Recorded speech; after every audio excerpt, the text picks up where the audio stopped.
would say the American dream is no different than probably, the 6 generations ago when my family, migrated from Europe.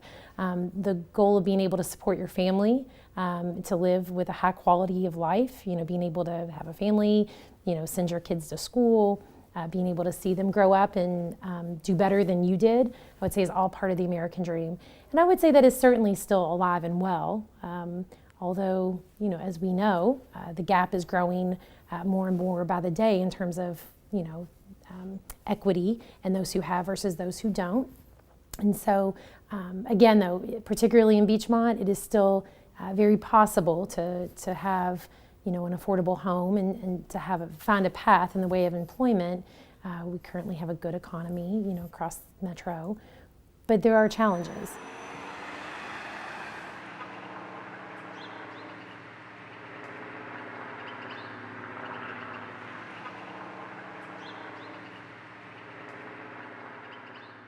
What kind of stuff do you sell here? It seems like you sell a lot of different things. Yeah, I have African food, American food, Asian food, I have to say Vietnamese, Japanese, Chinese, Burmese, Thailand, Thai food, a lot of things,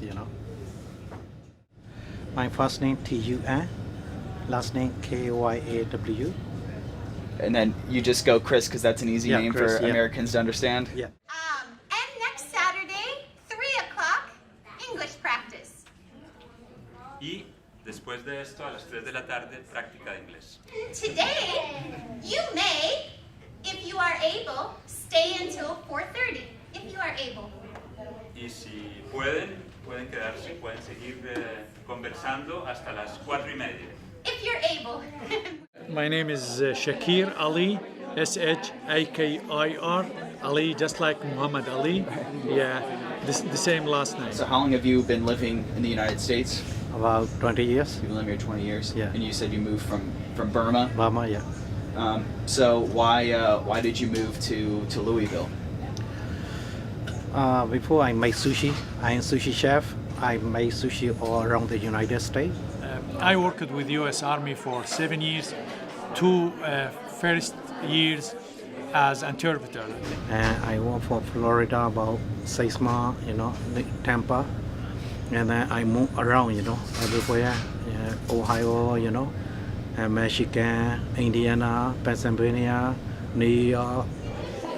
When I arrived over here, so I was in kind of intersection. I didn't know either go do a business or find a job or complete my study. Because before that, when I arrived, I have had a master's degree in linguistics. I got my master from Russia, and before that, I had undergraduate or bachelor from Iraq. So then, I decided to complete my study, and I applied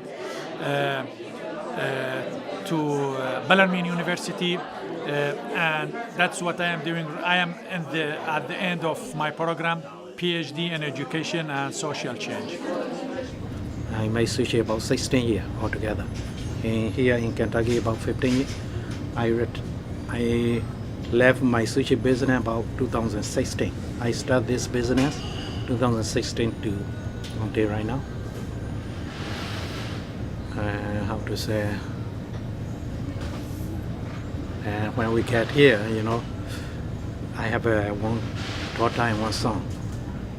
You have kids? Yeah. Yeah, 2 kids. One is 11, one is 9. Amy and Jackie.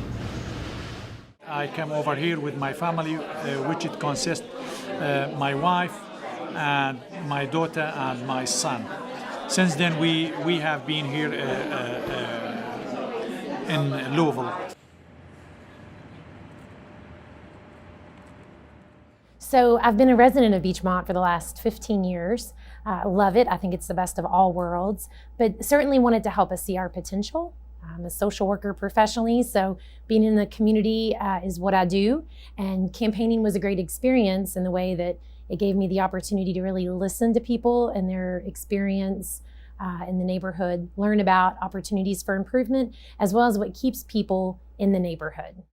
So the diversity is a big driver. You talk about folks who want to come to Beechmont and live. Again, they're looking for a more authentic neighborhood experience where they get to live in diversity that's not just cultural, but also socioeconomically. That's a big piece in the Beechmont area.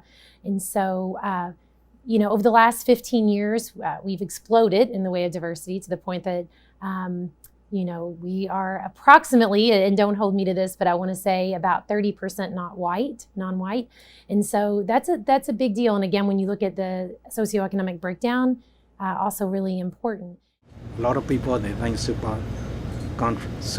country, United States.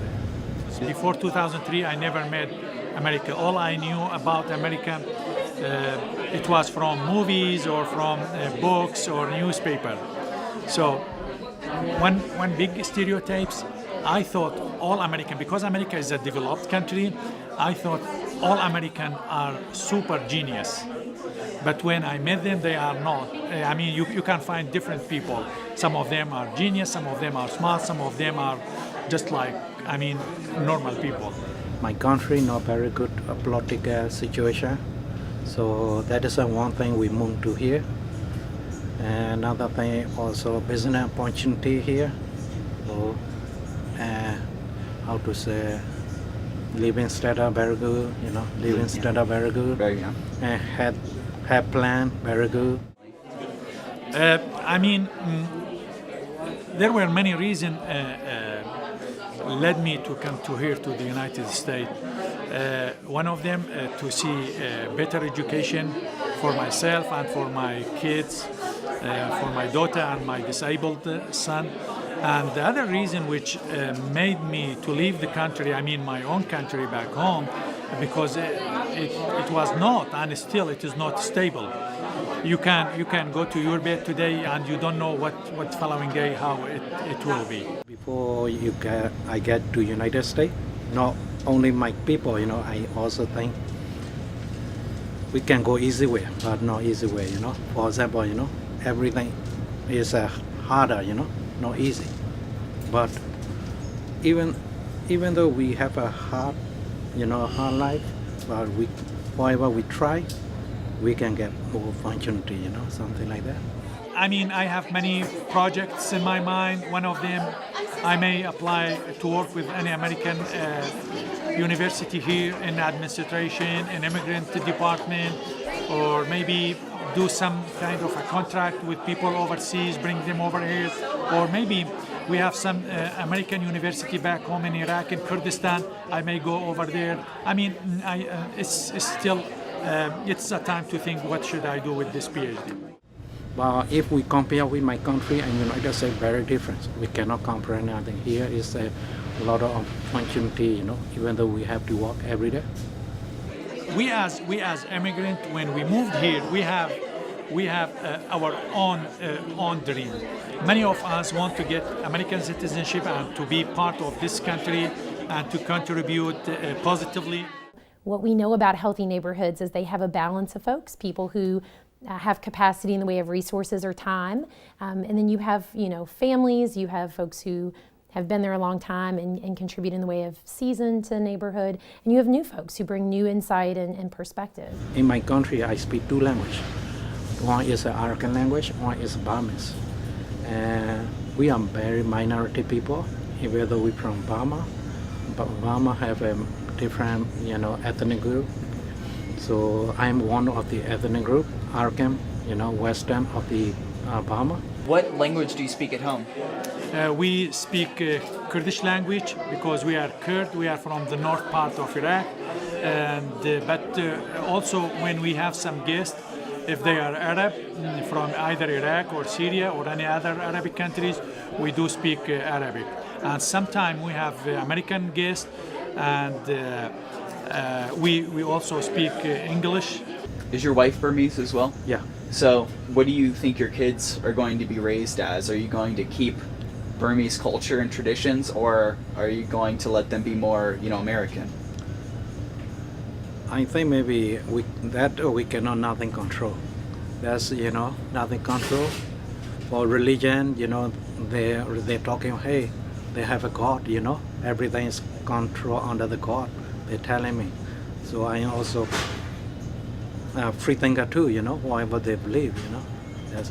But I wish, if I can, you know, I want to study two religions or something like that, and also culture, you know, Burmese culture and American culture. But for American culture, you know, they're born here, so I don't need to teach them. I need to learn from them, you know. My daughter usually she is my home teacher. She correct my pronunciation, and yes, sometime when we go somewhere, she teaches me some American culture. For example, one of them, she said, when you talk to the people, don't try to raise your voice. I mean, don't talk loudly to people, because they will consider that you are angry or that you are not respecting them. I say, no, this is the way I used to talk. You know, we talk a lot about diversity and diversity being a strength.